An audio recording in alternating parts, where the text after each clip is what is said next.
Hello, everyone. This is our day 2 of our assessment of all the LCS teams ahead of the lock-in phase. We got myself, Will, and we've got Carter here. And today we are talking about Cloud9, one of Oh the boy, highest expectation teams of this entire LCS season. I think definitely. everyone knows why.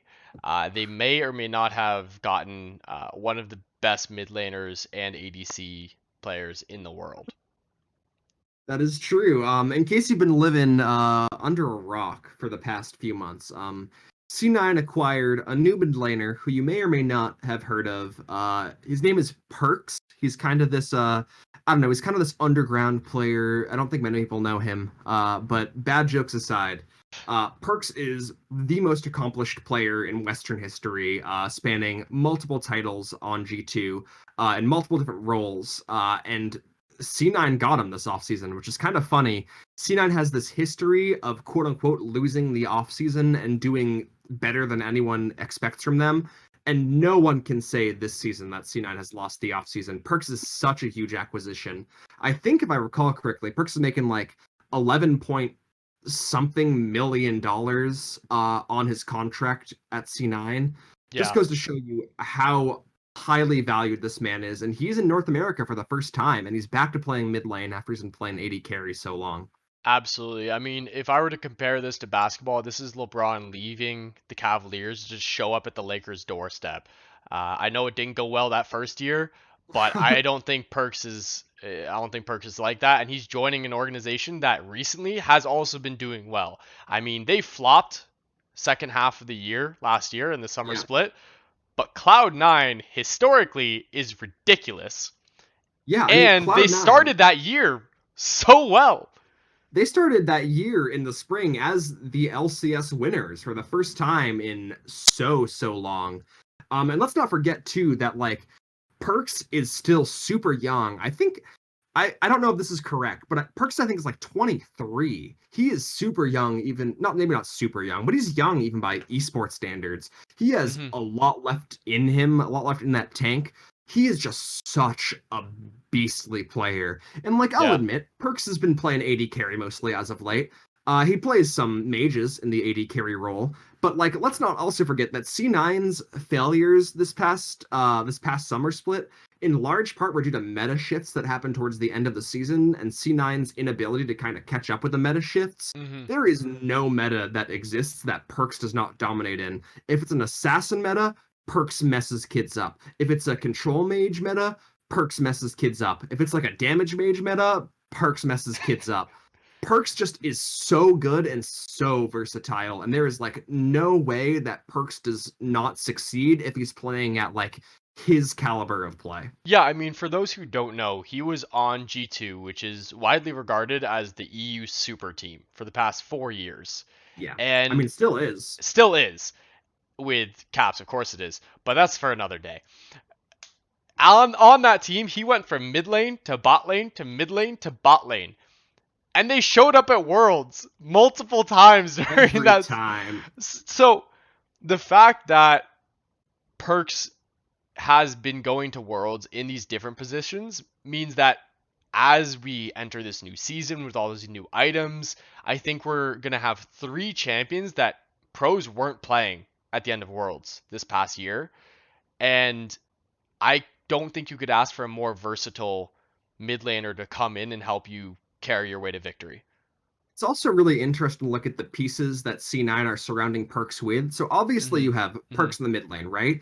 In the AD carry position, you have Sven, who, if you'll remember, before Perkz was playing AD carry, and there was that whole hit between him and Caps. Yep. Before Caps was even on G2, Sven was the AD carry on G2. Yep. And his support at the time, Sven's, was Mithy, a person who's a coach on C9 currently. So it Yep. seems like C9 Jack, their owner, is surrounding Perkz with a lot of familiar pieces. He's surrounding him with the AD carry that he got so many trophies alongside. He's giving him, even if Mithy isn't actively playing anymore, Mithy is on the team, and Mithy's input is still probably going to be highly valued. So Perkz is kind of given, in this instance, every reason to succeed because he's Yeah. given all the pieces that he's used to succeed in the past. Yeah, absolutely. And I think, I mean, to kind of add on to that, Sven and Vulcan combined, if we're moving away from Perkz, right? Those two have already a lot of history together. They're already Yeah, starting to be experienced as a bot lane. I don't think they they've have the same synergy that say FBI and Huya have, or dare I say Doublelift and Biofrost had last year. It was weird. Biofrost hot definitely wasn't take, one of the better supports, but they hot take, had good hot take. But synergy. I'll But they I'll I'll had give good that to synergy. you. But again, that's not for today. Hopefully, never Whatever, again. Um, whatever.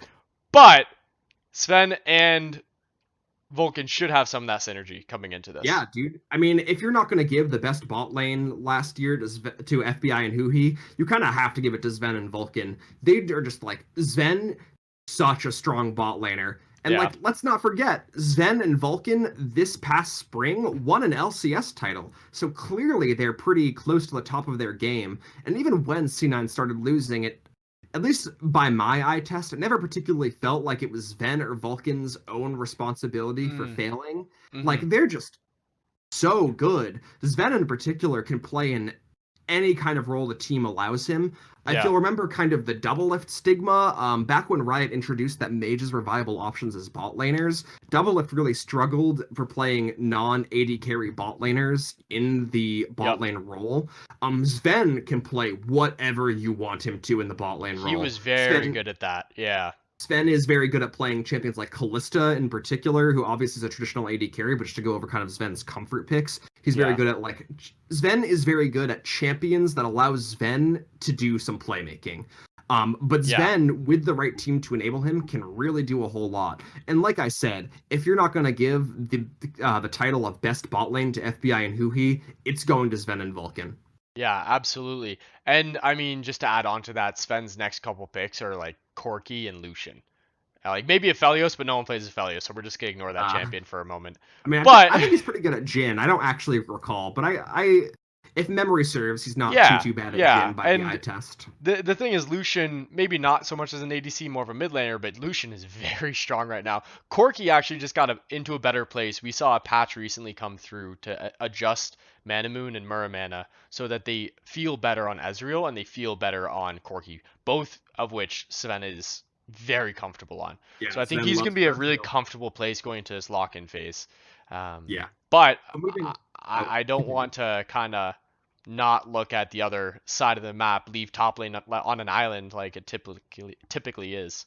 But Fudge Yeah, just kind of showed up. yeah. So I mean, it might not be super fair to say Fudge just showed up. So as everyone probably knows by now, C9's previous top laner was the highly awarded Licorice. But when Riot announced that they were discontinuing the OPL and in kind of quote unquote return, allowing OPL players to count as non-import slots in the top lane in North America, or not, sorry, not just in the top lane, but in North America in general, Hmm. Fudge was promoted from the academy position up to the main roster. And like Yeah, it kind of makes sense given that if you'll remember C9's previous roster, they had Niski in the mid lane as an import, and they had Sven in the bot lane as an import. So they had two two imports there, and they just, based on LCS rules, could not have a third import in the top lane. So Licorice, being the good player that he was, had his starting position. But now yep. that Fudge isn't consuming that all important import slot, it seems like C9 is choosing to go with Fudge. And based on his academy performances, you can really see why. Oh Maybe yeah. we don't understand quite yet if Fudge is really better than Licorice because they've never had kind of the head-to-head test. But there's no denying that Fudge is one of the best top laners in at least LCS Academy. Yeah, absolutely. I mean, if you look at his performance in the summer playoffs of Academy last year, I just took a look, right? And everything's color coded. Green is wins, red is losses. First of all, just summer playoffs, that team went 6 out of 7 for wins. And Hey, then if you look C9 at everything Academy, else, it's 3 losses over the course of something like 20 games. And there is not a game on there that Fudge got carried. Not one. C9 Academy. I think Jack put out a tweet like this that was like C9 Academy is the best team to develop talent on. And time again with the players that C9 Academy produces, even for other teams that we'll discuss later, that seems to be the case, and that's certainly the case with Fudge. Yeah, absolutely. And you know, I'm I'm not willing to say this yet, because I like Licorice and I hope he does well on FlyQuest. But I think this was a trade for the better. I think C9's gonna really come out swinging straight from the top lane. I think everyone's gonna be expecting the mid lane to be where they punch through with their lead, and they probably will, right? Even against the Yeah. better ones, even against Jensen and Power of Evil, I think Perkz is still more often than not going to be winning those matchups. But I think Fudge is what's going to kind of take them over the top, right? Where you don't see it coming, but all of a sudden the top laner Renekton is coming down with 20 or 30 CS and a kill more than he should have. And now you're in trouble because your Yeah. last hope is gone. You're not winning the third dragon fight. You're not But winning the like 20-minute Baron. Yes, there are like two ways that I look at this, because Fudge is honestly one of the harder things to call because he has actually zero LCS experience. Of So on the course. one hand, you could say that Fudge being an unknown quantity and Licorice being a known strong quantity is kind of a Mm, weird change in that regard, because right now, with how much stronger the LCS has gotten in general, taking that top lane risk is just like it's risky inherently. yeah, Licorice is a really good player that they've given up because they thought that Fudge deserved the spot. But that being sure. said, C9 is so good at pinning those young talents and bringing them up when they need to go. Oh, If you'll absolutely. recall, I think I forget back when it was, but C9 was the people that initially developed a Blabber when he was playing alongside Svenskeren. They Yes, brought yes. Golden Glue back from his zero win Team Liquid days and brought Golden Glue into a winning environment. C9 has shown time and time again that even with players that don't seem like they should succeed in a vacuum, they are willing they can see something in these players Mm-hmm. that maybe the average person cannot, and say like, hey, even if this seems risky, we think this is the good decision, and it always seems to work out for the team. So I wouldn't Yeah. put it past Fudge being a super strong performer. Yeah, Of I course, mean, if you let's just to that point, let's just take a look mhm, at their jungler now, Blabber, who exactly, they took a risk on. What is it? 3 years ago now, 2.5 years ago now, and yeah, something has like that. not looked back. There's a lot of Yeah. roster switching every year, especially this year, and Blabber's still exactly where he is because he Mhm. knows Cloud9 is a winning organization. I say that as a TSM fan. Cloud9 is a winning organization, and I mean, Cloud9 sticking with him because he's one of the best junglers in the LCS, and Yeah, he's so young. yeah, Blabber has been playing for a while now, but let's not forget last spring was Blabber's first split as their full-time starter. Before then, Blabber was sharing time with Sven Skaren, who is now on Evil True. Geniuses and has been for the past year. And let's look at the facts. First time Blabber ever had a starting position on an LCS team, he won him a championship. Yep. And even when Blabber was even when C9 was struggling at the end of the year, sure, Blabber had some games where like he definitely looked pretty bad in, but I don't think there's any world in which you can say Blabber has like passed his prime already. He's such a No. young talent, and it's like so much that he's shown to be super good already. You see that Blabber is willing to play the super strong picks and super willing to adapt to like carry metas. I will Absolutely. say I haven't seen Blabber on as many like tankier junglers as I would like, and even if Mm-hmm. that's not necessarily Mm-hmm. the meta right now, the meta always shifts, and every now and then those pesky tank junglers come back in. And I'm just like not super certain if I love Blabber on those tank junglers where he loses a lot of the agency Yeah.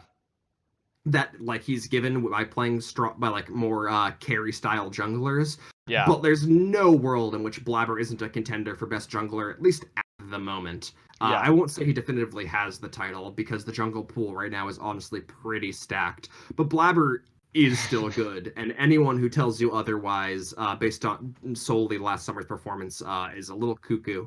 Yeah. I mean, I would be concerned, especially given Olaf and Skarner are like top tier junglers right now. I'm obviously a little concerned for Blabber, where I wouldn't be so much for Santorin, for Is fair. example. I mean, Blabber did have a pretty good Olaf. He had a good Olaf. It's not something that people Um, remember. He did not have the best Olaf in the league, but he had a pretty good Olaf. It's His a pretty, Olaf carried them before. pretty good off, pretty good off. But Eh, the other piece of junglers that are coming through right now are those duelists, which he is very good at. As someone yeah. who's been playing a lot of Nocturne recently, Even with the nerfs Uh, to Eclipse, Nocturne's in a pretty good place. He plays a lot of Graves. We all know Graves is in a really good place, and Nidalee's the classic. I don't think you could yeah, nerf a pro Nidalee because that would make her unplayable for the rest of us. yeah. And Blabber has oh always been good at scrapping. yeah, He is an aggressive jungler who will fight you, and he is going to be looking for those aggressive junglers that match his playstyle. absolutely, absolutely. And I know we kind of touched on him earlier, but I'd like to kind of come back to him as Vulcan here. I think Vulcan is going to be in a pretty good place as someone who plays a lot of CC supports. They haven't fixed Tom Kench yet. They're looking at a rework, but it's not at any time soon, so that's still relevant. Nautilus and Leona are going to be some of the top picks. The only thing we're missing right now might be the Alistair, I guess. And if you're only uh, missing one champ, yeah, especially when that champ is Alistair. yeah, I When think you'll Mr. be Jungler okay. change. Yeah. Granted, this is So, all being said before lock-in, and I can't wait to see like 100% pick ban on Alistair and we just eat our words. But I mean, I just meant that like Alistair is not a particularly difficult champion to play. So like if the one also piece you're true. missing is the WQ champion, you're fine. You can pick that up in a few days. Yeah. For my money, Vulcan has always been kind of an unremarkable piece of Cloud9, but it Mhm. was never Vulcan's job to be a remarkable piece on Cloud9. That was Mhm. always on Sven, Blabber, and Licorice.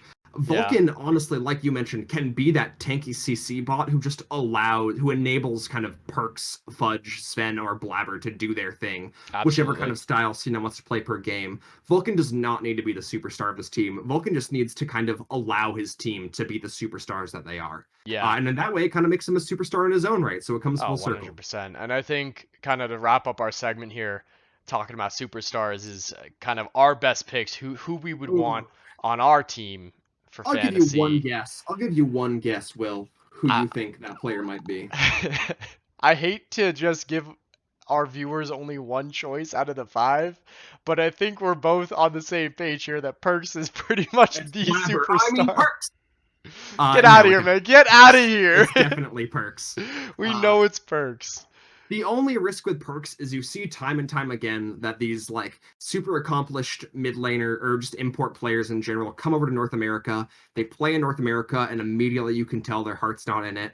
But like Jack was saying, based on like his talks with Perks, Hmm. we don't really think that's the case with Perks. And who knows? Maybe we're proved wrong. Maybe Perks really just is in North America for the money. And if that's the case, power to you, Perks. That's the power that winning like 8 European titles gives you. Collect your paycheck. Getting to But like, like world finals multiple times. yeah, Perks is an 8-time European winner, multi-time world finalist. If he's just here for the paycheck, as much as I hate it, I see why he would do it. The only other player in kind of contention for the best, or not, he's not really in contention for the best player on Cloud9 because it's most definitively Perks. But if you need to look at another player, if Perks is taken early in your draft and you need to pick someone else on Cloud9, Blabber is also looking to be in place to kind of come with a comeback. Like we Yeah. mentioned, those duelist junglers are super strong right now. Those aggressive junglers really, really good in the current meta, and that's what Blabber is always been best at. So if Perks is already taken and you're dead set on picking a Cloud9 player, Blabber is your man, but Yeah, you really can't go 100%. wrong with Perks. 100%. All right. Well, I think that's it from us today. We'll be back very soon. I think we're going to release another video later today, so look out for that. But other than that, it's been a great time. Make sure you try and pick up Perkz. I think that's the top pick in every draft this year. And we'll see you again very soon.